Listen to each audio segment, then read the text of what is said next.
สวัสดีค่ะก็ยินดีต้อนรับสู่แฟร์โกราชวนคุยนะคะค่ะวันนี้พบพี่เมย์กับจุมมี่นะคะเราสองคนจะมาคุยเรื่อง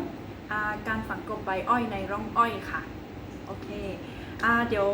เรามาเริ่มกันดีกว่าว่าใบอ้อยหลังการตัดเนี่ยมีประโยชน์อย่างไรบ้างเดี๋ยวให้พี่เมย์บอกเราหน่ ค่ะ อยค่ะ ประโยชน์ของใบอ้อยนะคะก็คือเราให้เป็นอาหารสัตว์ได้ทั้งสดทั้งแห้งเนี่ยสัตว์อย่างวัวเนี่ยเขาสามารถทานได้ แล้วก็อีกอย่างหนึ่งที่เกษตรกรเขาทำกันก็คือว่าใช้เครื่องอัดเป็นก้อนนะคะเอาไปขายเพื่อทำเป็นเชื้อเพลิงนั้นก็จะมีรายได้เพิ่มขึ้นด้วยแล้วก็อีกเรื่องหนึ่งก็คือฝังกบดินโอเคแต่เรื่องฝังกลบนี้น่าสนใจนะคะเดี๋ยวเรามาพูดกันดีกว่าว่าประโยชน์จากการฝังกลบเนี่ยมีอะไรบ้างเดี๋ยวอันแรกนะคะก็คือ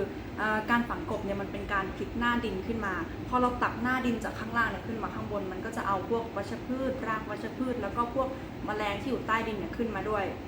แล้วพอมันโดนแดดเนี่ยมันก็จะตายหายไปก็คือมันก็จะไม่ได้อยู่ทำร้ายอ้อยในรุ่นต่อไปนะคะแล้วก็เดี๋ยวอยากให้พี่เมย์บอกเทคนิคเราสัก2 ข้อหน่อยว่าค่ะโอเคเทคนิคนะคะก็คือถ้าเราฝังกลบใบอ้อยเนี่ยถ้าเราผสมปุ๋ยหมักไปด้วยเนี่ยมันจะเพิ่มประสิทธิภาพในการย่อยสลายใบอ้อยได้เร็วยิ่งขึ้นนะคะและมันก็จะมี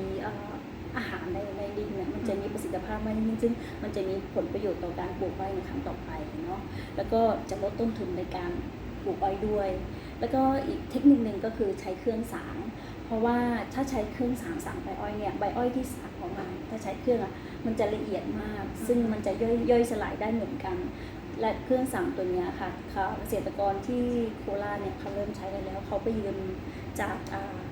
คณะกับชื่ออะไรนะสำนักคณะกรรมการอ้อยและน้ำตาลใช่ค่ะสำนัก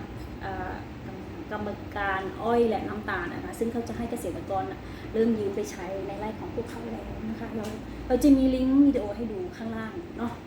เดี๋ยวแปะไว้ข้างล่างแปะไว้นะคะก็เดี๋ยววันนี้เราก็จบเนื้อหาวันนี้เพียงเท่านี้นะคะก็ฝากติดตามชมใน EP ต่อไปด้วยค่ะว่าเราจะมาพูดเรื่องอะไรกันอีกสวัสดีค่ะ